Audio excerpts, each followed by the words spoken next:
അപ്പൊ ഞങ്ങൾ ഇന്ന് അല്ലിനെ ബീച്ച് ഡേ ആണ്. നമുക്ക് ഇന്ന് ബീച്ചിലേക്ക് പോവാം. മമ്മിയുണ്ട്, ഹർഷയുണ്ട്, ഉണ്ട്, അല്ലിയുണ്ട്. അല്ലി അല്ലി അല്ലി ഫോളോവേഴ്സിനോട് ഒരു ഹായ് പറ.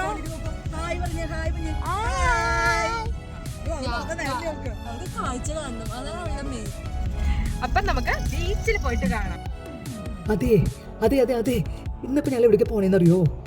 ഞങ്ങൾ ഒരു ബീച്ച് എന്ന് പറഞ്ഞിട്ട് ഇവിടെ ഞങ്ങളുടെ വീടിൻ്റെ അടുത്തൊരു ബീച്ചുണ്ട്. അപ്പോൾ ആ ബീച്ചിലേക്കാണ് പോണത്. 2-3 പ്രാവശ്യം ഇതിന് മുമ്പ് വന്നപ്പോൾ ഞങ്ങൾ പോയിട്ടുണ്ട്. അവിടെ ഒരു സർപ്രൈസ് ഉള്ളത് എന്താണെന്നറിയോ? അവിടെയാണ് നമ്മുടെ എല്ലാമായ മോഹൻലാലിൻ്റെ വീട്. ഈ മോഹൻലാലിൻ്റെ ബീച്ചിൻ്റെ തീരത്തിൽ വീട് കാണാനായിട്ടേ നല്ല വലിയ വീടാട്ടോ, ഭയങ്കര സൂപ്പറാണ്, അത് കാണാനൊക്കെ നല്ല ഭംഗിയാണ്. പക്ഷെ എന്താണെന്നറിയോ, അവിടെ മോഹൻലാൽ അധികം ഉണ്ടാവാറില്ല. മോഹൻലാൽ എപ്പോഴും ദുബായിലും കേരളത്തിലേക്കാണെന്നാണ് പറഞ്ഞു കേട്ടിട്ടുള്ളത്. അപ്പോൾ ഞങ്ങളിപ്പോൾ അങ്ങോട്ട് പോവുകയാണേ. അവിടെ പോയിട്ട് ബാക്കി വിശേഷങ്ങൾ കാണിക്കാം.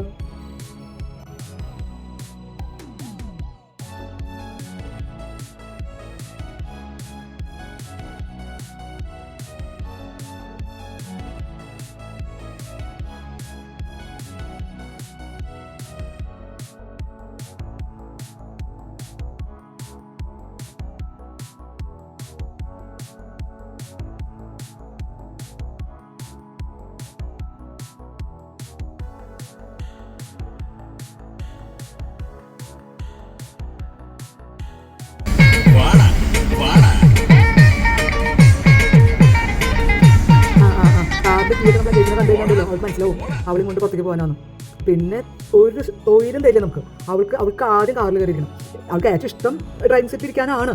പക്ഷേ ഒരു രക്ഷയൊന്നുമില്ലല്ലോ. അപ്പോൾ കൊണ്ടുവരാന്ന് പറഞ്ഞപ്പോൾ അവൾ ബാക്കിൽ വന്നിരിക്കും. ബാക്കിൽ ചാടി കയറിയിരുന്ന് പിന്നെ അവിടുന്ന് ഇങ്ങനെ ഇതാണ് പറയാം, ആ കാറ്റ് മുഴുവനും കൊണ്ട് ഇങ്ങനെ പോകണം. ഞങ്ങളുടെ വീടിൻ്റെ അവിടുന്ന് ബീച്ചിലേക്ക് പോകുന്ന ഭാഗം തുറയിപ്പക്കം എന്ന് പറയും, മാർഷലാൻഡാണ്. അപ്പോൾ ആ ഭാഗത്തിന് നല്ല കാറ്റായിരിക്കും അവിടെ കിട്ടുന്നത്. അപ്പോൾ ഇവിടെ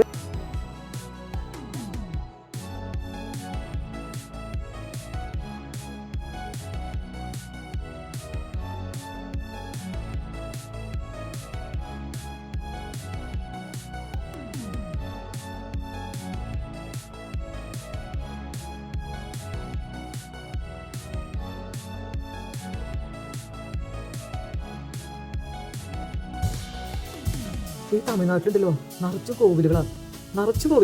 എവിടെ നോക്കിയാലും കോവിലാണ്. ഞങ്ങളുടെ വീടിൻ്റെ പരിസരത്ത് തന്നെ ഉണ്ട് ഒരു 3-4.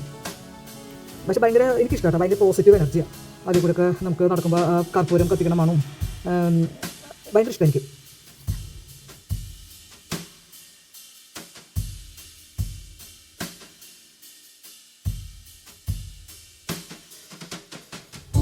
ഇപ്പം നമ്മൾ പോയിക്കൊണ്ടിരിക്കുന്നത് തമിഴ്നാട്ടിലും കുറച്ചൊരു ഇസ്ലാം ഏരിയ കൂടിയാണ്. അപ്പോൾ വണ്ടികൾക്കൊക്കെ പോകാനായിട്ട് കുറച്ച് ബുദ്ധിമുട്ടാണ്. ഒത്തിരി ഞെങ്ങിഞ്ഞെരുങ്ങിയിട്ടൊക്കെ വേണം ഈ വഴി കൂടെ നമുക്ക് യാത്ര ചെയ്യാൻ. ഇതാ അടുത്തൊരു കോവിൽ, ഭയങ്കര കളർഫുൾ അവരുടെ ഇതിനൊക്കെ, നീല, പച്ച, മഞ്ഞ, റോസ്. ഇപ്പം നമ്മളെ മോഹൻലാലിൻ്റെ വീടിൻ്റെ പരിസരത്തേക്ക് കടന്നു. ഫ്രണ്ട് ഭാഗമാണിത്. ഈ വഴിക്ക് ചെന്ന് മുട്ടുന്നത് അവിടെ ഒരു ശ്മശാനം, അതായത് ഇവിടെ ചുടുപറമ്പെന്നൊക്കെ പറയും, അതാണ് അവിടെ. അതിൻ്റെ തൊട്ടാണ് മോഹൻലാലിൻ്റെ വീട്. മോഹൻലാലിൻ്റെ ഫ്രണ്ടേജ് ഞാൻ കണ്ടിട്ട്, വീടിൻ്റെ ഫ്രണ്ടേജ് കേട്ടോ, അത് ഞാൻ ഇപ്പോൾ കാണിച്ചു തരാം. അവിടെ ഒരു 3-4 കാറുകളൊക്കെ കിടക്കണൊക്കെ ഉണ്ട്. പിന്നെ പ്രണവ് ഉണ്ടെന്ന് തോന്നുന്നു. അപ്പോൾ ഞങ്ങൾ വെറുതെ ഒന്ന് ഗസ് ചെയ്താണ് പ്രണവ് ഉണ്ടെന്നുള്ളത്.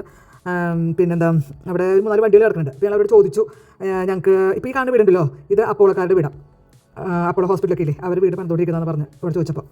പിന്നെ അവരോട് ഞങ്ങൾ ചോദിച്ചു, അവിടെ സെക്യൂരിറ്റിയോട് ചോദിച്ചു, ഞങ്ങൾക്കൊന്ന് സുചിത്ര മേഡത്തിനെയോ പ്രണവിനെയോ മോഹൻലാലിനെ ഒന്ന് കാണാൻ പറ്റുമെന്ന് ചോദിച്ചപ്പോൾ അവിടെ ഇല്ല, അവിടെ ആരും ഇല്ലയെന്ന് പറഞ്ഞു. അപ്പോൾ ഞങ്ങൾ 2-3 പ്രാവശ്യം വന്ന് ചോദിച്ചപ്പോൾ ഇതൊക്കെ തന്നെ പറഞ്ഞത് കേട്ടോ, കാണാനുള്ള ഒരു സാഹചര്യമൊന്നുമില്ല. പക്ഷേ എന്നാലും കുറേ പട്ടികളൊക്കെ ഉണ്ട് ഇവിടെ. അങ്ങനെ എന്തോ ഡോഗ്സാണ്. പിന്നെ ഒരു ഇത് മോഹൻലാലിൻ്റെ വീട്ടിനുള്ളിൽ നിന്നൊക്കെ കൊണ്ടാട്ടോ ഈ നായനെ. പിന്നെന്താ, അവിടെ ആ സെക്യൂരിറ്റിയുടെ ആ റൂമില്ലേ, ആ റൂമിൻ്റെ ഉള്ളിൽ മോഹൻലാലിൻ്റെ ഒരു പിക്ചറൊക്കെ വെച്ചിട്ടുണ്ട്. പിന്നെ വലിയ വീടാട്ടോ. ഇതിൻ്റെ ഫ്രണ്ട് ഭാഗം ഇതും, ബാക്കാണ് ബീച്ചിലേക്ക് വരുന്ന ഭാഗം. ആരൊക്കെ വന്നിട്ടുണ്ട് തോന്നുന്നു. ഞാൻ ചോദിച്ചപ്പോൾ പറഞ്ഞത് ഇവിടെ ഗസ്റ്റുകളൊക്കെ വന്നിട്ടുണ്ടെന്നാണ് പറഞ്ഞത്. അപ്പോൾ അവസാനം പറഞ്ഞു സുചിത്ര മാം ഉണ്ട്, പക്ഷേ ഗസ്റ്റുകൾ വന്നിട്ടുണ്ടോ എന്ന് പറഞ്ഞു.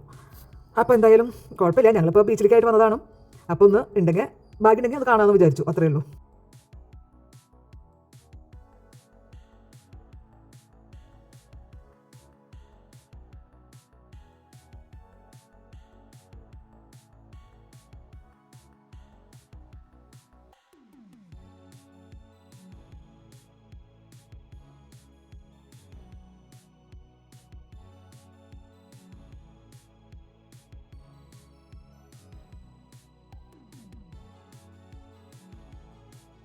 മോഹൻലാലിന്റെ പട്ടി ദേടി.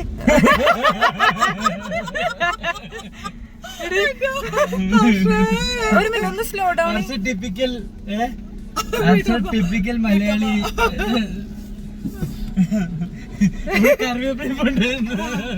മോഹൻലാലിന്റെ പട്ടി മൂത്രമൊഴിക്കണതൊക്കെ പലതരം സൈക്കോളജി.